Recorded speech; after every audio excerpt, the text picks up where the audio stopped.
My name is Alicia Butler, and I teach at Louisiana School for the Visually Impaired, proud part of the Louisiana Special School District.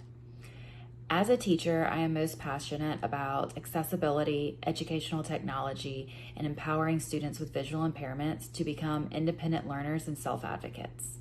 I like to see myself as a facilitator and resource rather than just someone who delivers content and follows a curriculum verbatim. My goal is to expose students to rigorous content and then support them as they try to navigate it as independently as possible. Productive struggle and creativity play crucial roles in my line of work with the learners that I serve. The students you will see in our video today are 11th and 12th grade students enrolled in Southeastern's Dual Enrollment 1010 course. This is a freshman level college course. Each of my students has an IEP. So you may notice that the lights may be dimmed at times. Some students may have sunglasses on periodically. Caps are allowed due to the light reflection.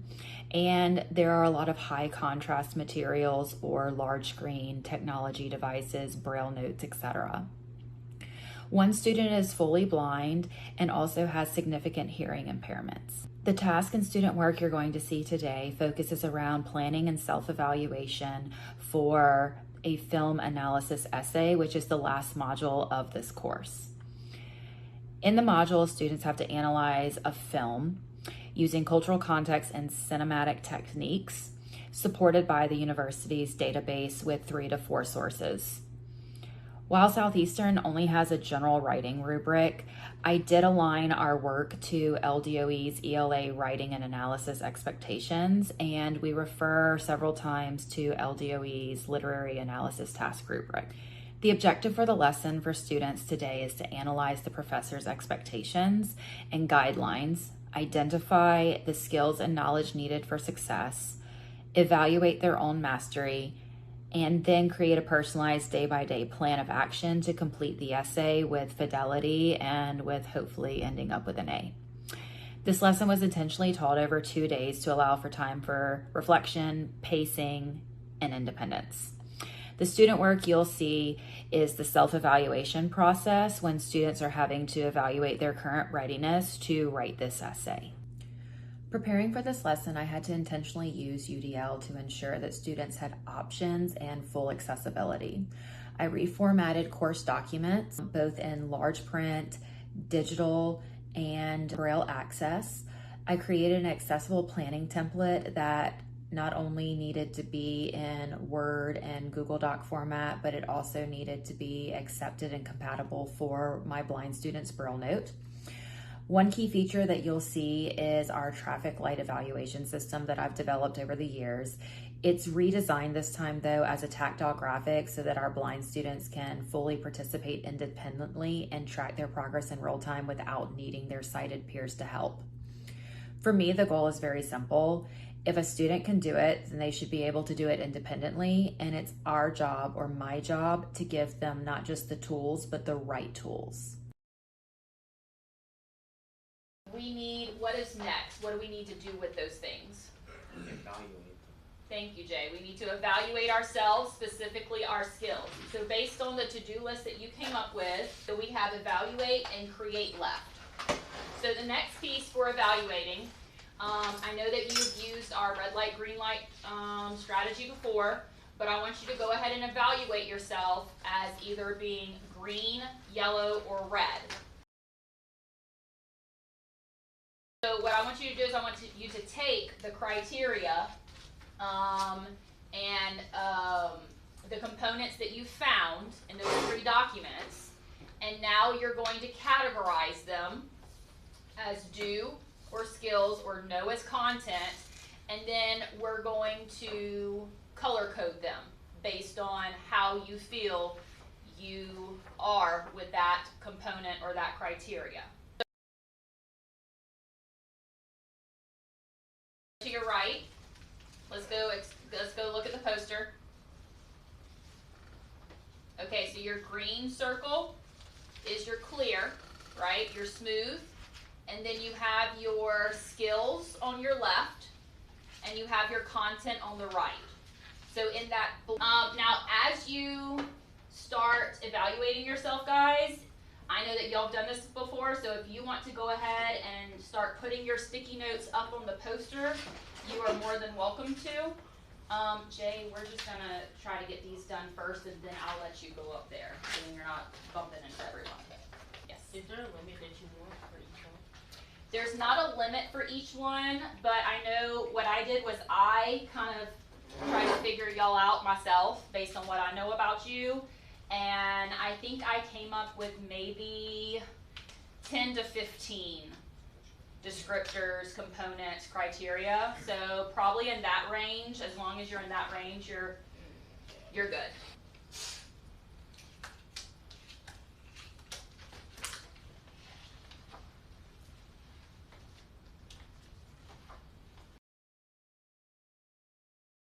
Other skill I do kind of know on the other paper. Okay.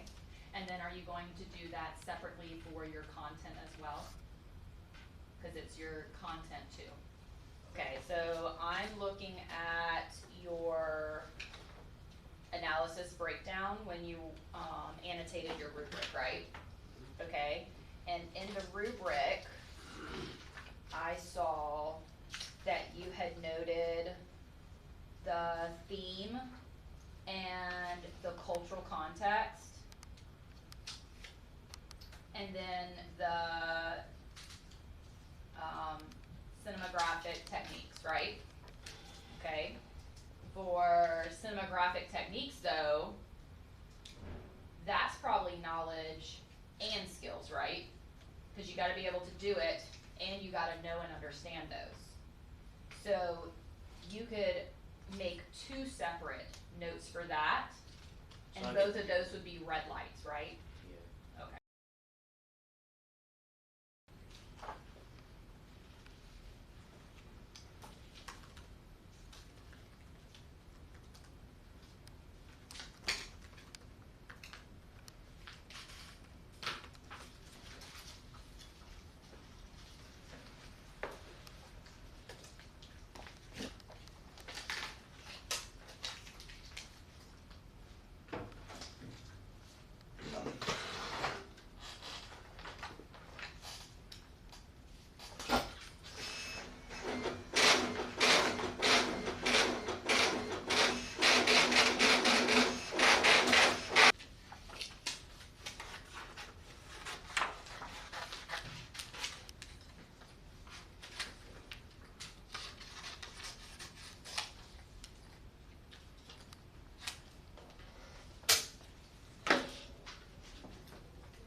So if you change your mind about something and you've already color coded it a different way, that's okay. You can still move it up or down.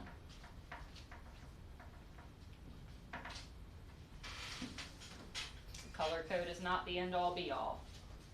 Change your mind, just move it.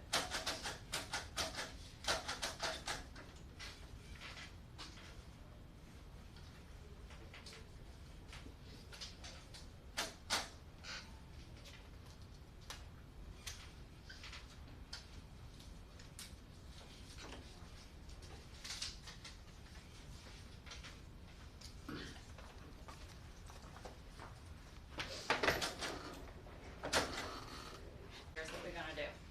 All right. So I have all of your components right here that you've written or I've embossed for you. Okay. All right. So we have your stickers, and so it is up to you how you want to annotate them, but you're gonna have to code them each one so that we know. Okay. So circle is green light, right? Yellow, or the dash, is going to be yellow light, sorry. and then our X is our red light, okay? So I'm gonna let you go ahead and code them, and then we'll let you go to the board and post them, okay? Sound good?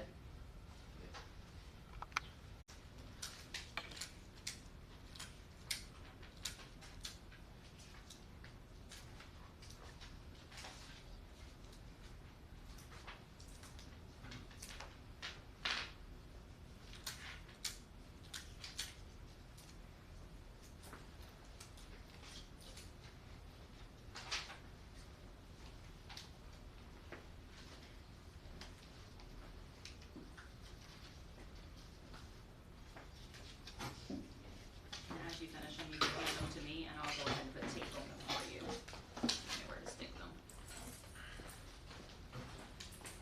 So you can stick it right here. Perfect. We'll just get an assembly line going for you.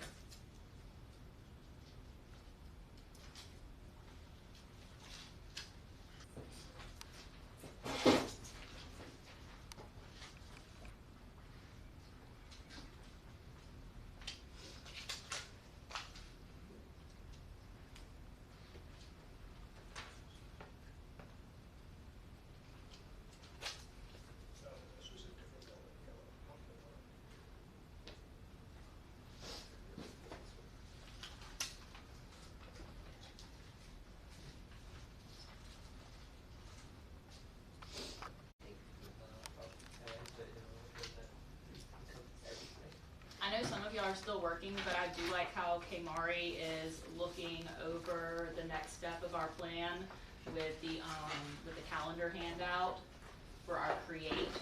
So you are more than welcome to go ahead and start looking at that if you are finished.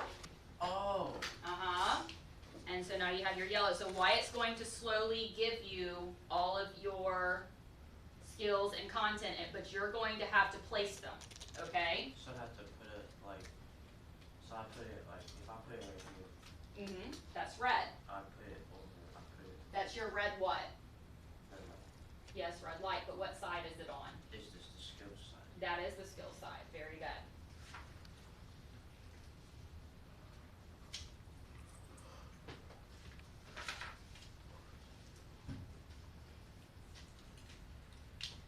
Is one of the sticky notes covering up the braille for you?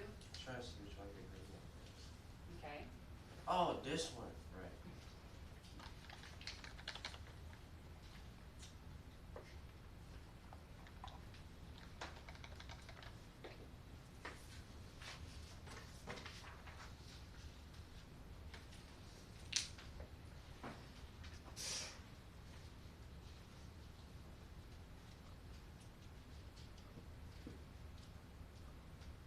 Press down in the top middle. There you go. Reflecting, the objectives were all met. I know this because students demonstrated mastery in each step of the process. At the start of the lesson, students broke down the objective into clear success criteria, what they needed to know, what they needed to do. As we moved through each phase of the lesson, students completed and reflected on each step in the sequence. Student work at the end of the lesson, including the self-evaluation poster and completed pacing calendars, showed that each step was completed with confidence and fidelity. This lesson also represents improvement from my previous times using this traffic light system.